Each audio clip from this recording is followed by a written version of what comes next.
What is going on, guys? It's me, Blackwing, back with another comic book review for you guys, and I just want to apologize for the whole delay and everything. Sometimes this book is really annoying to read, but hey, it's worth reading, and it's a really good crossover event, if I might add. So after reading Justice League of America: The Tornado's Path, we're going to be continuing on from where we left off with Justice League of America: The Lightning Saga. And this is a really good book, if I might add. Like, the first time I read it, I didn't really get into it as much, and then when I read it the second time, I was like, whoa, that's what really happened?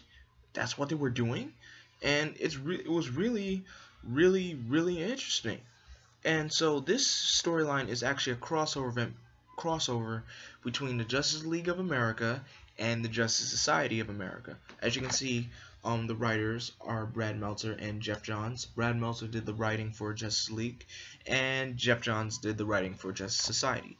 I don't really know much about the Justice Society that much. All I know is that pretty much the Justice Society was the very earlier team. It was the first DC superhero team, and the Justice League was the second, because the Justice League debuted in the 1960s, while the Society debuted in the early 40s. So they've been around for a long time, and I thought the League came first. So anyway, let's begin our story, shall we?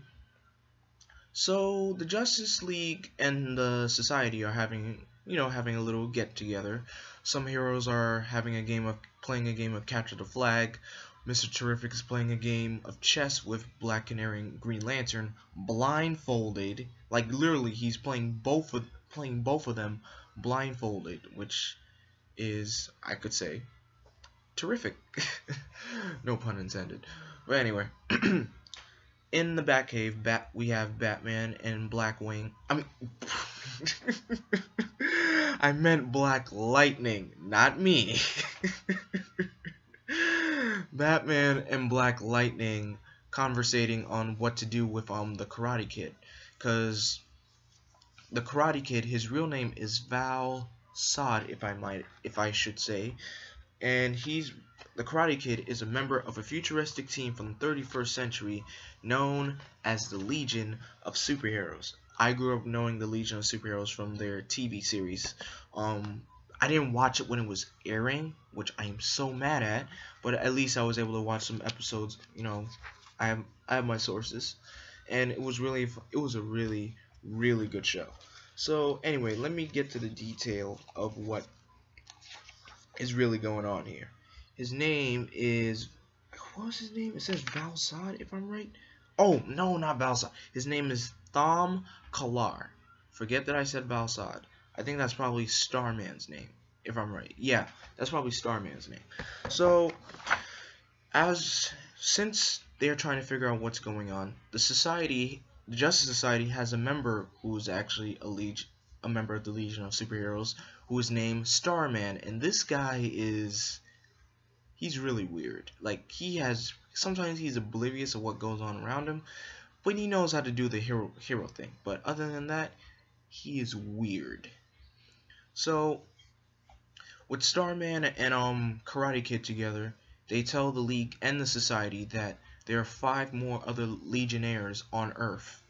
Well, missing in action or somewhere. So the League and the Society decides to team up and to split into separate teams. So it's pretty much the search for the other members of the Legion of Superheroes. And I like the way it starts off. It's like really good. So let's start off with the first Legionnaire they're searching for. We begin our journey in Arkham Asylum, where not Scarecrow, a Justice League enemy known as Dr. Destiny has the Legionnaire named Dream Girl hostage, and Dream Girl is also Starman's, boyfriend, girlfriend thing. So here we have Batman, the Sandman, Geoforce, and Starman. Oh, and before I forgot to mention, Geoforce was actually in the Tornado's Path. But here's the thing, Geoforce is actually Terra's older brother, and he's the Prince of Romania, which is crazy. So he's pretty much he's not really he's part of the league, but not as really, part of the league, if you guys are trying to get what I'm trying to say. So you have Batman, Geoforce, Starman, and Sandman going together in Arkham Asylum to rescue Dream Girl from Dr. Destiny. And so the reason why the Legionnaire hasn't been like correctly acting right is because they've been there in their predicaments for such a long time. So they had to say a specific word. I think it's Kryptonian, but they have to say a specific saying, and they snap out of their hypnosis, and they return back to normal. So Dream Girl was able to stop Dr. Destiny, and boom, Starman and Dream Girl are reunited with each other. So now we move on to the next Legionnaire they're searching for. We find ourselves in a Fortress of Solitude with Superman, Red Tornado, Stargirl, and a teenage girl named Cyclone.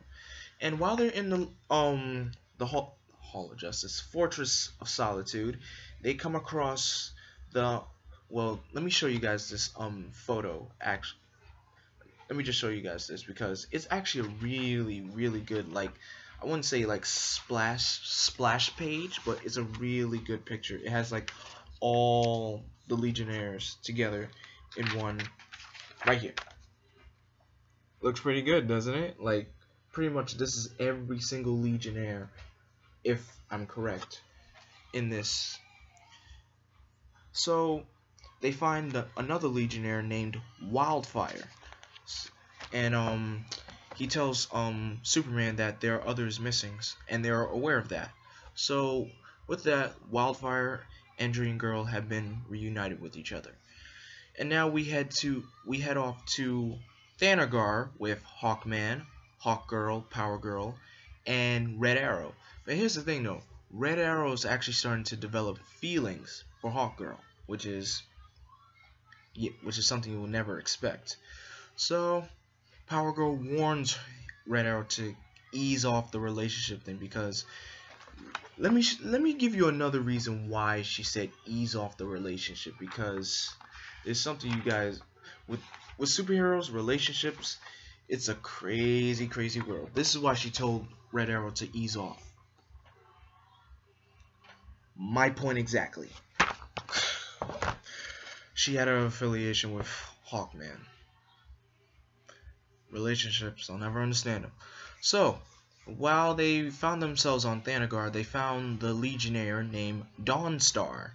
And apparently they bring Dawnstar. So all the Legionnaires that they reconnected with each other, they brought them back to Justice Society headquarters, and they re-emerge of what their mission is. Dawnstar